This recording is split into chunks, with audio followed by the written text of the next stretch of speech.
인류 역사상 가장 넓은 땅을 정복한 남자가 있습니다. 알렉산드로스 대왕, 나폴레옹, 히틀러도 이루지 못한 규모의 영토를 단 한 세대 만에 손에 넣었죠. 그의 군대는 역사상 유례가 없었는데 보병이 단 한 명도 없었습니다. 모든 병사가 말 위에서 태어나 말 위에서 싸웠고 항복하지 않는 도시는 남녀노소 가리지 않고 몰살시켰거든요. 한 도시에서 수십만 명을 학살한 기록도 있습니다. 공포 그 자체가 무기였고 그 공포 앞에 세계가 무릎을 꿇었죠. 그의 이름은 칭기즈칸이고 그가 세운 몽골 제국은 인류 역사상 가장 거대한 단일 제국이었습니다. 그런데 이토록 무적이었던 제국이 왜 순식간에 산산조각 났을까요? 지금부터 그 이야기를 해보겠습니다.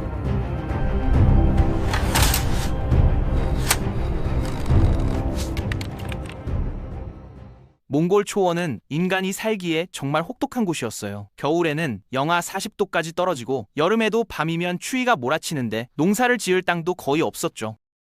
그래서 몽골인들은 정착 생활을 포기하고 양과 염소, 말을 키우며 끊임없이 이동하는 삶을 선택했습니다. 가축들이 풀을 먹어 치우면 새로운 목초지를 찾아 떠나야 했고 그들의 집인 게르는 분해해서 수레에 싣고 다녔거든요. 좁은 공간에서 온 가족이 함께 생활했고 추위를 막기 위해 펠트로 덮은 이 이동식 천막이 그들의 전부였습니다. 이런 환경에서 살아남으려면 어릴 때부터 강해져야 했어요. 몽골 아이들은 걸음마를 떼기도 전에 말 위에 올랐고 5살이면 활을 쏘기 시작했죠.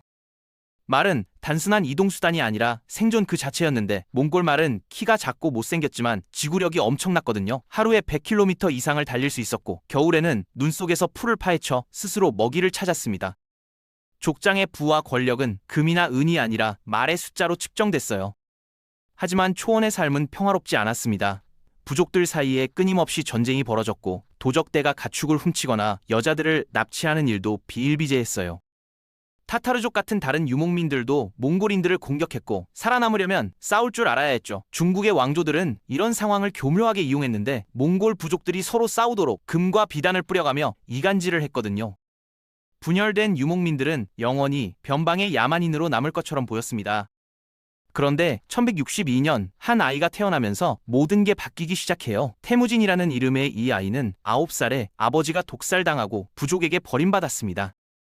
어머니와 형제들과 함께 초원에서 뿌리와 들쥐를 잡아먹으며 겨우 살아남았는데 이런 극한의 생존 경험이 그를 누구보다 강인하고 냉혹하게 만들었죠.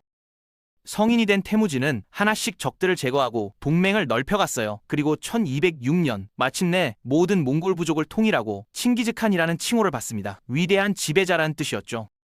칭기즈칸은 몽골 사회를 완전히 뜯어고쳤어요. 기존의 부족 체계를 해체하고 십진법 군사 조직을 만들었는데 10명이 한 조, 100명이 한 대, 1000명이 한 부대, 10,000이 한 군단이 되는 시기였죠. 과거의 적이든 아군이든 상관없이 능력만 있으면 장군으로 발탁했고 이런 실력주의가 몽골군을 역사상 가장 효율적인 전투 집단으로 만들었습니다. 병사들은 죽을 때까지 서로를 지켜야 했고 한 명이 도망치면 10명 전체가 처형당했거든요. 통일된 몽골은 이제 눈을 바깥으로 돌렸어요. 첫 번째 목표는 남쪽의 중국이었는데 당시 중국은 서하, 금나라, 남송으로 분열되어 있었죠. 몽골군은 먼저 서하를 공격했는데 문제가 있었습니다. 성벽을 뚫을 공성 무기가 없었거든요. 하지만 칭기즈칸은 전혀 다른 전략을 썼어요. 도시를 포위하고 기다린 겁니다. 유목민들은 가축만 있으면 몇 달이고 버틸 수 있었지만 성 안의 사람들은 식량이 떨어지면 끝이었죠. 이 포위 전술은 놀라울 정도로 효과적이었어요. 몽골군이 들판을 장악하고 있으니 농부들이 농사를 지을 수 없었고 상인들도 물건을 가져올 수 없었죠. 몇 주, 몇 달이 지나면 성 안에서는 아사자가 속출했습니다. 그래도 버티는 도시에는 최후의 경고를 보냈어요. 항복하면 살려주지만 저항하면 남김없이 죽이겠다고요. 실제로 저항한 도시들은 완전히 파괴됐고 이 소문이 퍼지면서 다음 도시들은 싸우지도 않고 항복하기 시작했습니다. 몽골 기병의 전투력은 상상을 초월했어요. 그들이 사용한 복합궁은 동물의 뿔과 힘줄로 강화되어 있었는데 작은 크기에도 불구하고 엄청난 위력을 자랑했죠. 말을 타고 전속력으로 달리면서도 정확하게 화살을 쏠 수 있었고 무릎만으로 말을 조종해서 양손을 자유롭게 썼습니다. 중국의 중갑 기병이나 유럽의 판금 갑옷 기사들은 무거운 갑옷 때문에 움직임이 둔했는데 몽골 기병은 거리를 유지하며 화살 세례를 퍼부었어요. 가장 유명한 전술은 가짜 후퇴였죠. 적군이 공격해오면 몽골군은 도망치는 척했어요. 상대방은 승리했다고 착각하고 대열을 흐트러뜨리며 추격했는데 그 순간 갑자기 몽골군이 돌아서서 역습을 가했습니다. 지친 적군은 순식간에 포위당했고 사방에서 쏟아지는 화살에 전멸당하곤 했죠. 이 전술에 당한 장군들이 한둘이 아니었어요. 중국군, 페르시아군, 유럽의 기사단까지 똑같이 당했습니다. 몽골군의 잔혹함은 단순한 폭력이 아니라 계산된 심리전이었어요. 저항하는 도시는 완전히 파괴했지만 그 소문이 퍼지게 만들어서 다른 도시들이 겁먹고 항복하게 만들었죠. 포로는 거의 잡지 않았는데 먹여 살릴 이유가 없다고 봤거든요. 다만 기술자들만은 예외였습니다. 목수, 대장장이, 공성기술자, 의사 같은 사람들은 살려서 데려갔고 이들의 기술을 흡수해서 몽골군은 점점 더 강해졌어요. 중국 기술자들 덕분에 공성 무기를 만들 수 있게 됐고 성벽도 무너뜨릴 수 있게 된 거죠. 1215년 금나라의 수도 중도가 함락됩니다. 12m 높이의 성벽도 몽골군을 막지 못했어요. 이어서 서하도 완전히 멸망했고 남송만이 거대한 군대와 양쯔강이라는 천연 방어선 덕분에 버티고 있었죠. 칭기즈칸은 중국 정복을 잠시 미뤄두고 새로운 목표를 찾았는데 바로 서쪽의 호라즘 제국이었습니다. 칭기즈칸은 원래 전쟁을 원하지 않았어요. 무역 사절단을 보내서 교역을 제안했는데 호라즘의 총독이 사절들을 스파이로 몰아 처형해버린 겁니다. 이건 칭기즈칸에게 용서받을 수 없는 모욕이었어요. 분노한 그는 20만 대군을 이끌고 서쪽으로 향했습니다.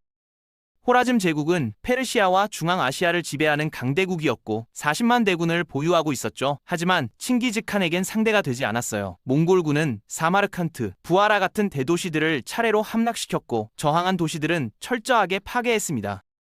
추정에 따르면 이 원정에서 수백만 명이 목숨을 잃었어요. 호라즘 제국은 불과 2년 만에 지도에서 사라졌죠. 실크로드가 몽골의 손에 들어왔습니다. 동서양을 잇는 이 무역로는 엄청난 부의 원천이었어요. 칭기즈칸은 상인들을 보호하고 도적을 엄벌에 처했는데 덕분에 실크로드는 역사상 가장 안전한 시기를 맞이했죠. 이 시기를 팍스 몽골리카, 즉 몽골의 평화라고 부릅니다. 마르코 폴로 같은 여행자들이 유럽에서 중국까지 여행할 수 있었던 것도 이 덕분이었어요. 몽골 제국의 또 다른 특징은 놀라운 종교적 관용이었습니다. 몽골인들 자신은 탱글이라는 하늘신을 믿는 샤머니즘을 따랐지만 정복지의 모든 종교를 허용했어요. 기독교도, 무슬림, 불교도, 유대교도가 몽골 궁정에서 함께 일했고 종교 때문에 차별받는 일은 없었죠. 심지어 종교 지도자들에게는 세금을 면제해주기도 했습니다. 이런 관용 정책 덕분에 피정복민들의 저항이 줄어들었어요. 1227년 칭기즈칸이 서하 원정 중에 사망합니다. 정확한 사인은 알려지지 않았는데 낙마 사고라는 설도 있고 병사했다는 설도 있어요. 그의 무덤 위치는 지금까지도 미스터리로 남아있죠. 장례식에 참석한 모든 사람을 죽여서 비밀을 지켰다는 전설이 있습니다. 칭기즈칸은 죽기 전에 제국을 네 아들에게 나눠줬는데 그중 셋째 아들 오고타이가 대칸으로 선출됐어요. 오고타이는 아버지만큼 카리스마 있는 지도자는 아니었지만 유능한 행정가였습니다. 그의 치세에 몽골 제국은 더욱 팽창했어요. 수도 카라코룸이 건설됐고 중국 북부 정복이 완료됐으며 유럽 원정이 시작됐죠. 몽골군의 명장 수부타이가 이끄는 군대는 러시아를 침공했는데 놀랍게도 한겨울에 공격을 감행했습니다. 보통 군대라면 엄두도 못 낼 일이었지만 혹독한 환경에서 자란 몽골 병사들에게는 문제가 되지 않았어요. 강이 얼어붙으면 오히려 진군이 쉬워졌거든요. 1240년 키예프가 함락됩니다. 한때 동유럽에서 가장 부유하고 아름다웠던 이 도시는 잿더미가 됐어요. 폴란드와 헝가리도 차례로 유린당했고 유럽의 기사들은 몽골 기병 앞에서 속수무책이었죠. 리그니치 전투에서 폴란드와 독일 연합군이 전멸했고 모히 전투에서는 헝가리군 7만 명이 몰살당했습니다. 유럽 전체가 공포에 떨었어요. 로마 교황도, 신성 로마 제국 황제도 몽골의 진군을 막을 방법이 없었죠. 그런데 1241년 유럽을 구원한 건 군대가 아니라 소식 하나였습니다. 오고타이 대칸이 술을 너무 마셔서 사망했다는 전갈이 도착한 거예요. 몽골의 전통에 따르면 모든 귀족과 장군들은 세 칸을 선출하기 위해 수도로 돌아가야 했죠. 수부타이는 승승장구하던 원정을 멈추고 회군했습니다. 유럽은 기적적으로 살아남았어요. 하지만 이 사건은 몽골 제국의 치명적인 약점을 드러냈습니다. 칸이 죽을 때마다 후계 분쟁이 벌어졌거든요. 오고타이의 후계자를 둘러싸고 귀족들이 갈라졌고 몇 년간 정치적 혼란이 계속됐어요. 이런 패턴은 앞으로도 반복됐습니다. 강력한 군사력에도 불구하고 안정적인 계승 시스템이 없다는 게 제국의 아킬레스건이었죠. 1260년 칭기즈칸의 손자 쿠빌라이가 형제와의 내전에서 승리하고 대칸이 됩니다. 그는 이전의 칸들과는 많이 달랐어요. 어릴 때부터 중국 학자들에게 교육받았고 유목민의 거친 생활보다 문명의 세련된 삶을 좋아했죠. 1271년 쿠빌라이는 원나라를 세우고 중국 황제를 자처했는데 이건 전통적인 몽골 귀족들에게 배신으로 여겨졌습니다. 제국은 사실상 4개의 칸국으로 분열됐고 서로 협력하기보다 경쟁하는 관계가 됐어요. 쿠빌라이는 1279년에 마침내 남송을 정복해서 중국 전체를 통일했습니다. 하지만 그의 야망은 거기서 멈추지 않았어요. 일본을 노렸거든요. 1274년 첫 번째 침공 함대가 출발했는데 태풍을 만나 대부분의 배가 침몰했습니다. 쿠빌라이는 포기하지 않고 281년에 더 큰 함대를 보냈지만 이번에도 태풍이 몽골 함대를 덮쳤어요. 일본인들은 이 태풍을 가미카제, 신풍이라고 불렀죠. 신이 자신들을 보호했다고 믿었습니다. 일본 원정의 실패는 쿠빌라이의 권위에 큰 타격을 줬어요. 베트남과 자바 원정도 실패했고 군비 지출로 재정이 악화됐죠.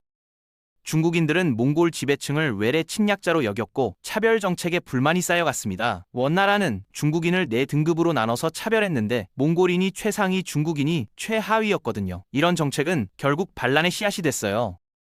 1294년 쿠빌라이가 죽은 후 원나라는 급속히 약해졌습니다. 후계 분쟁, 관료 부패, 자연재해가 겹쳤고 각지에서 반란이 일어났어요.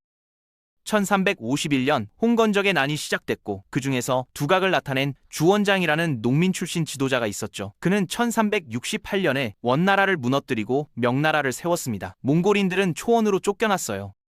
다른 칸국들도 비슷한 운명을 겪었습니다. 페르시아의 1칸국은 14세기에 붕괴됐고 차가타이 칸국도 분열됐으며 킵차크 칸국은 러시아의 성장과 함께 서서히 힘을 잃었어요. 한때 세계를 지배했던 제국이 200년도 안 돼서 역사 속으로 사라진 거죠. 몽골 제국이 남긴 유산은 무엇일까요? 파괴와 학살의 역사만 있는 게 아닙니다. 동서양의 교류가 활발해졌고 기술과 문화가 전파됐어요. 화약, 인쇄술, 나침반 같은 중국의 발명품이 유럽으로 전해졌고 이슬람의 과학과 의학이 동쪽으로 퍼졌죠. 흑사병도 이 시기에 실크로드를 타고 유럽으로 퍼졌다고 해요. 아이러니하게도 세계화의 시작이었습니다. 지금도 몽골 초원에는 유목민들이 살고 있어요. 도시화가 진행됐지만 여전히 게르에서 생활하며 가축을 키우는 사람들이 있죠.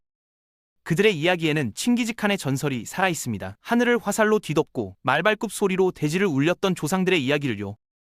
작은 유목민 부족에서 시작해 세계 최대의 제국을 건설하고 다시 초원으로 돌아간 몽골의 역사는 인류사에서 가장 극적인 흥망성쇠 중 하나로 기억되고 있습니다.